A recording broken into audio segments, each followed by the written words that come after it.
Good evening, gang. This is Tom here. I just wanted to give you a little layout update.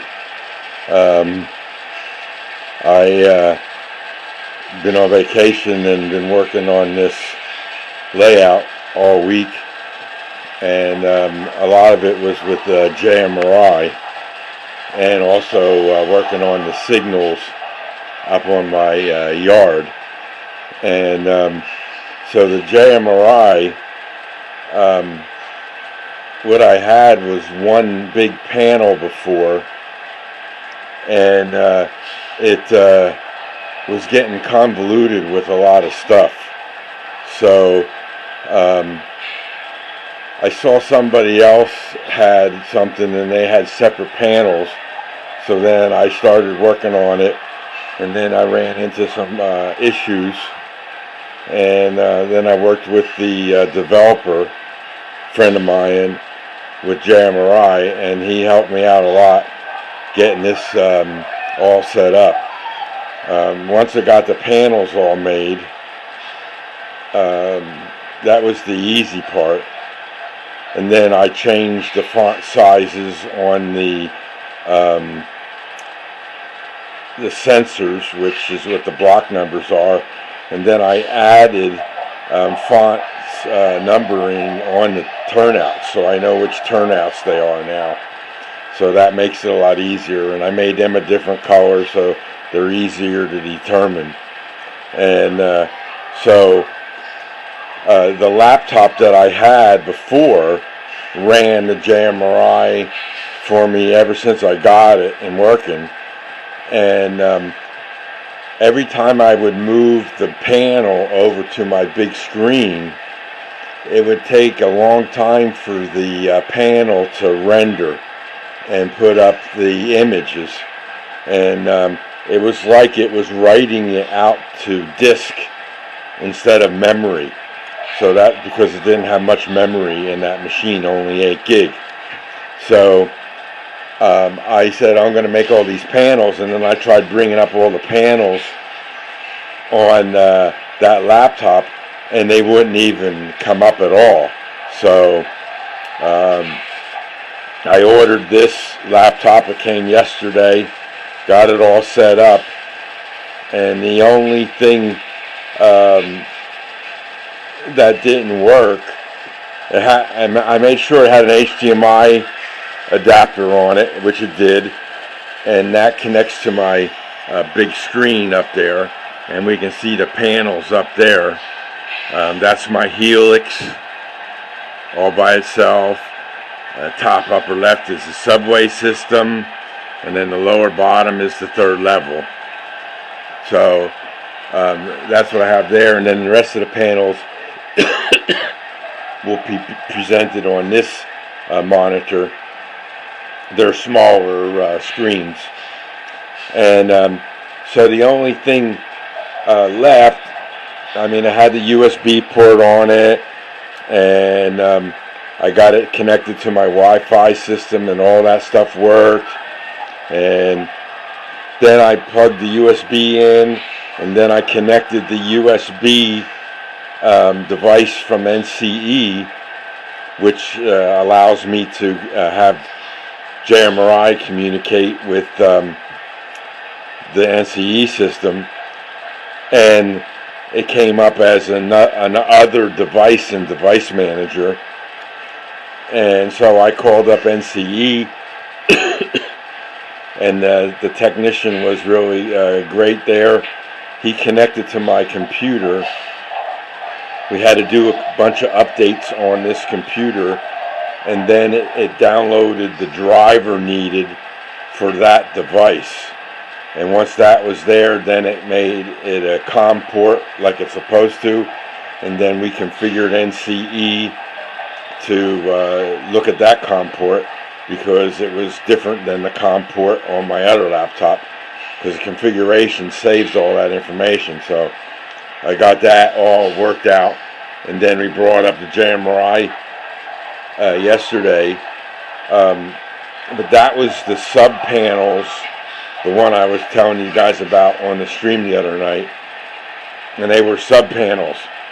but I really wanted to have the edge connectors to work, and that's what the developer finally fixed late last night. This way I don't have to modify two different panels. I can just modify the panel that I'm working on instead of going to the main panel, making changes, and coming back to the secondary panel and making changes. That wasn't very fluent, so I just said we have to get this working, and we got it finally working. He sent me a file and updated it, and I updated it on all three of my computers that run JMRI, and so that's that. So right now what I have is what's called an edge connector, and you see the track coming off of this Y turnout here, and one leg goes to the helix that direction, and that one goes to the helix the other direction. And there's a little dot there, you can't see it, but there's two little dots there, and they're what are edge connectors. Now these other dots you see in your track segments on here,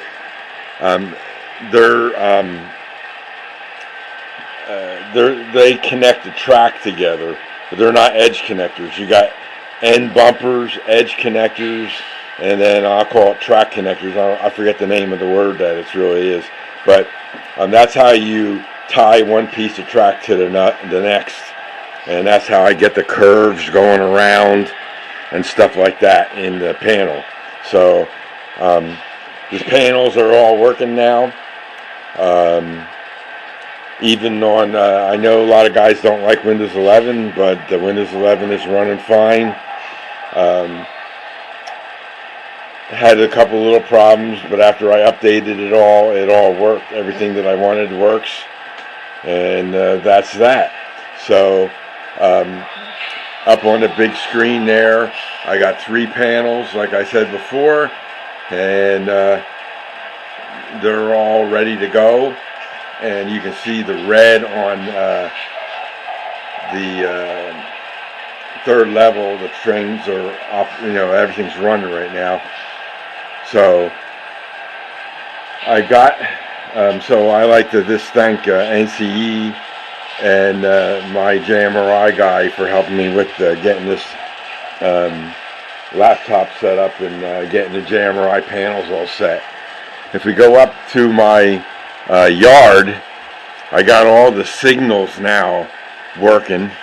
I just have to do a little more testing to make sure they switched and everything, and I got the right one on the right track and all that kind of stuff. And then I got to glue them all down. They're loose right now, and what I do is I put the 3D printed sign that I made and the decals that I printed with the number on it, and that's the address of the light it for each of the signals. And I think I showed you them before. Like this guy here has two light-its because it's a double-headed signal.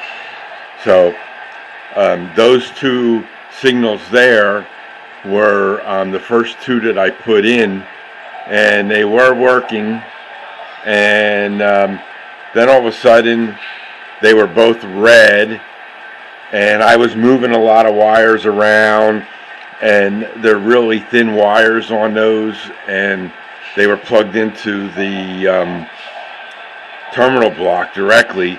So what I did was I yanked them out today, and I added some thicker wire to the ends of the wire, soldered them, put heat shrink around them, and then plugged those wires into the terminal block, and they'll be a lot stronger. So as we go down the yard, you'll see all the lights. So they're all lit up and they're all operational. Like I said, I just got to do a couple more testing of them and switch the turnouts.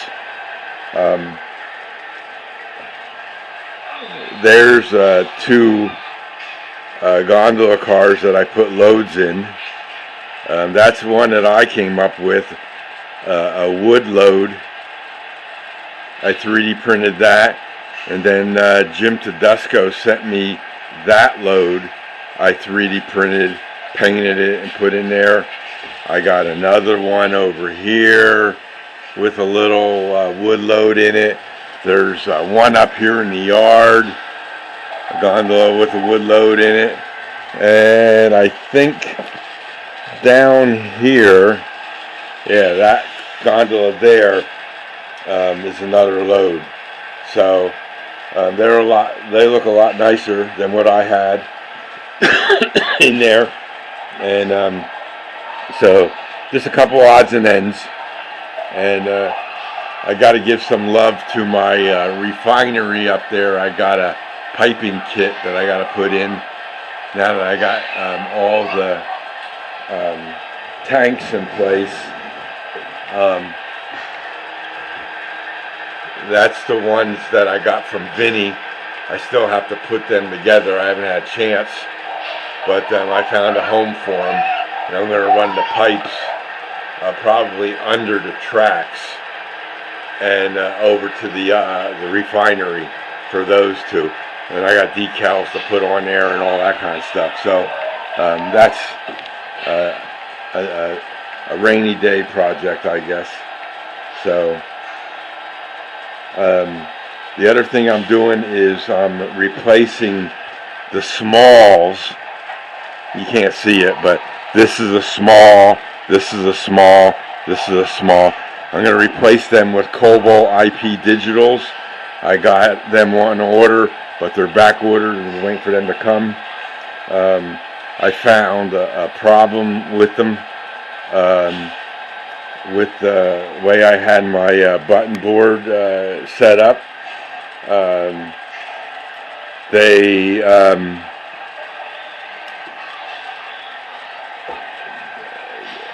When I have it all set up for the button board, I can't control it from my power cab. So I had to disconnect